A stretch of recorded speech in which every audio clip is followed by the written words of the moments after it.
The Watcher isn't really who we think he is. Welcome back to part 2 of my theory covering what we know about the lore of Apeirophobia so far. If you haven't already watched part 1, I highly suggest watching that video first since it sets up a lot of things I talk about today.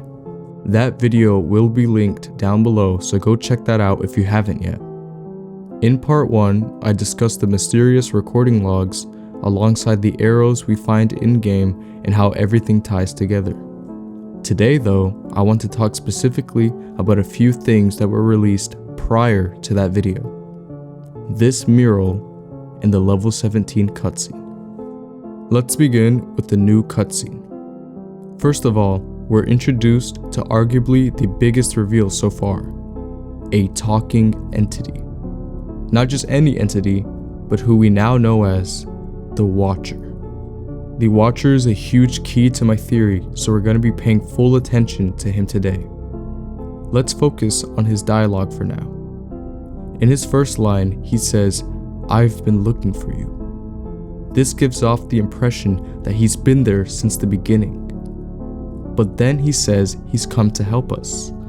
Pretty weird, right? You'd think someone like him would try to kill us. Then he goes on about how the tasks in this level can be tricky and that he's gonna help us or whatever, blah blah blah. But then he drops one of the most important lines. As he says, "I am here," he points at his head, a little reference to how all of this is occurring in our character's mind.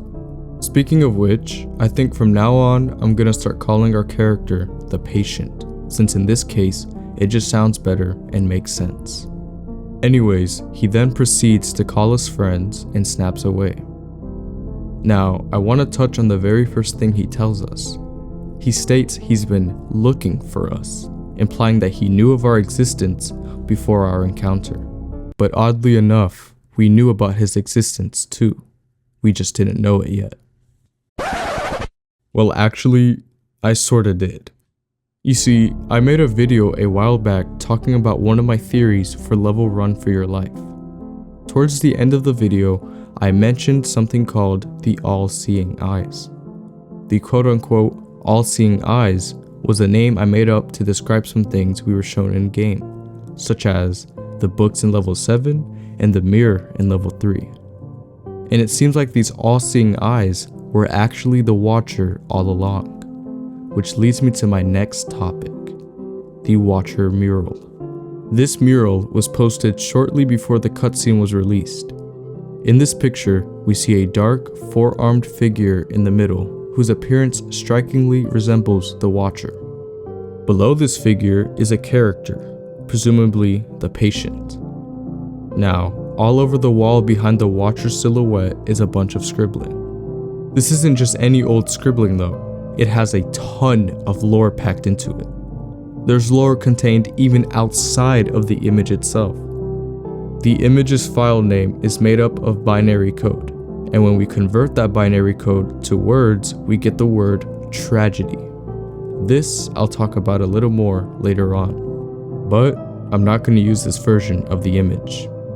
You see, Tempest, a developer who's actually appeared on the channel before, has shown an extended version of this image.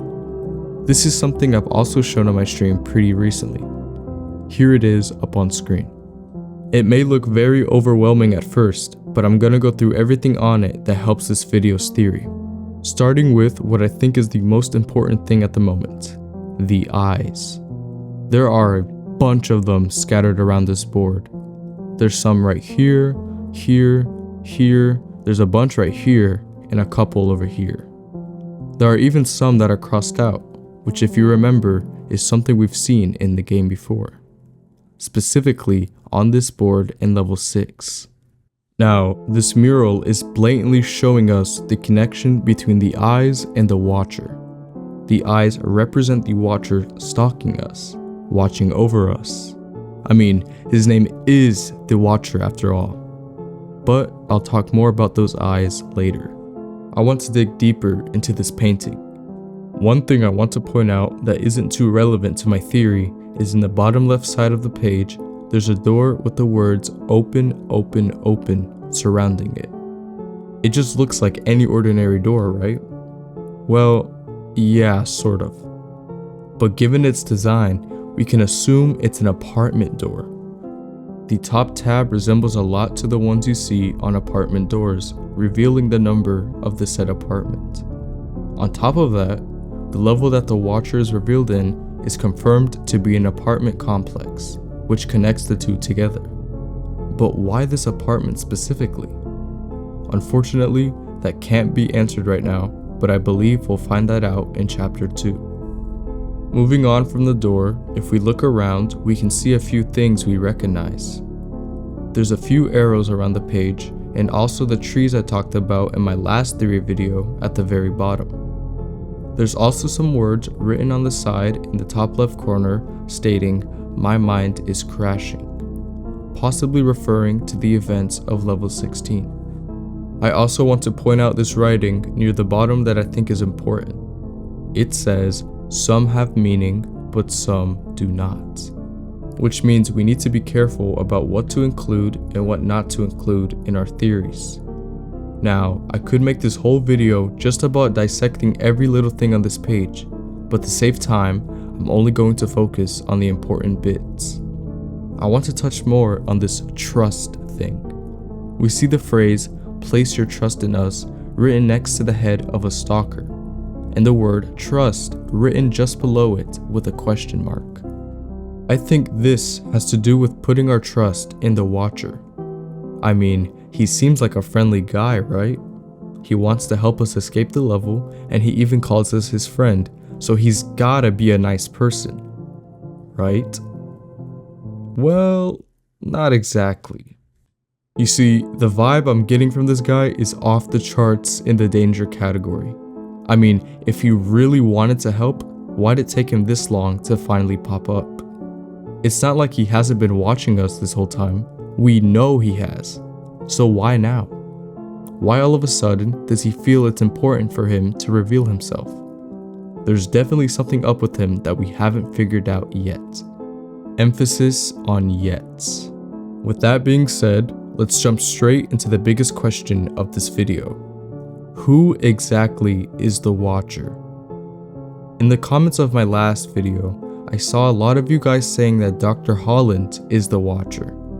Now, sure, that could be possible, considering we know the doctors are putting things to navigate the patient to safety, and there's also this H initial on the mural. But think about it. Why would they put something like him to help us? He already gives off a bad vibe, and not only that, looks pretty intimidating. It just doesn't make sense in this case.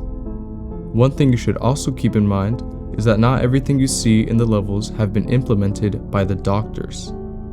For example, the no escape writings in both level 14 and level 16 don't seem like something that doctors would leave for our patient to find. The only logical explanation for this is the Watcher's doing. Or I should say, the patient's doing. Let me explain. Who else besides the doctors can control the stuff the patient's experiencing? No one. But all of a sudden, we see this sort of higher being entity that knows how to communicate with us and teleport at free will. It isn't like the rest. If anything, it's more closely related to us than any other entity. It has a consciousness, it can talk, and it has a very humanoid shape, despite not having a lower body. Not only this, but let's take a look back at the mural. At the very top of the page, this phrase can be seen. Stitches fail to fix the mind. Seems pretty obvious who this is talking about, right? The patient, of course. But no. I believe this also includes the Watcher as well. I mean, look at his design. He has stitches all over his jaws. This to me just doesn't feel like a coincidence. And oddly enough, this is a similarity between both the Watcher and the patient. If you recall back to a recording log I mentioned in my last theory video, one of the lines in log 49 states that some of the patient's ribs have been fully healed and his jaw has been wired back up. Seems oddly familiar. To go even further with this, let's go back to the mural once again. Directly below the watcher, the following phrases can be seen. It watches. It isn't like the rest. It thinks. It knows. It sees. Now, let's take a look at the first version of this image. What's in the place of those statements? The patient. There's also a bunch of other things that provide further evidence that these two are one and the same. The phrase, like me, pops up twice both below and above the watcher.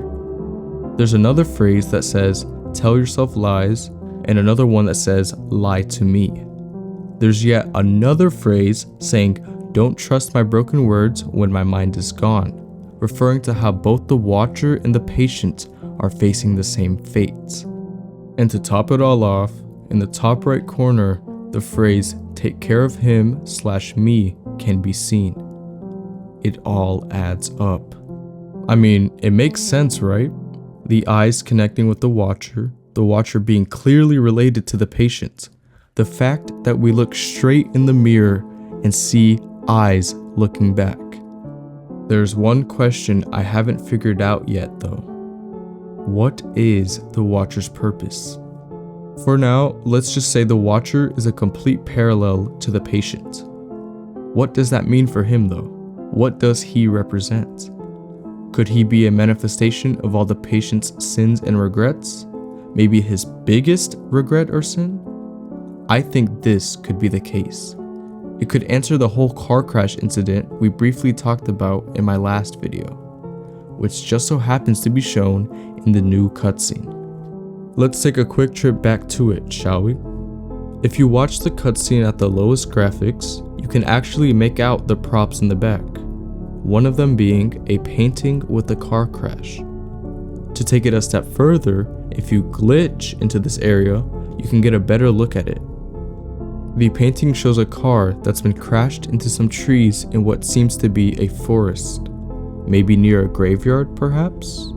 We know this car crash is the reason for the patient's coma, but what exactly happened? Was there someone else in the car?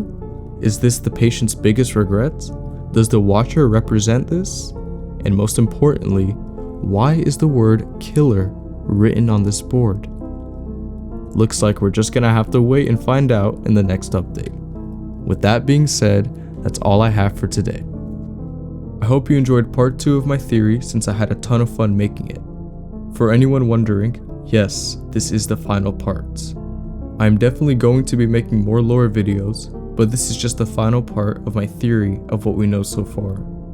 If you'd like to see more, consider subscribing because I plan to post more videos just like this when chapter 2 drops. Thanks for watching and stay tuned for next upload. Bye!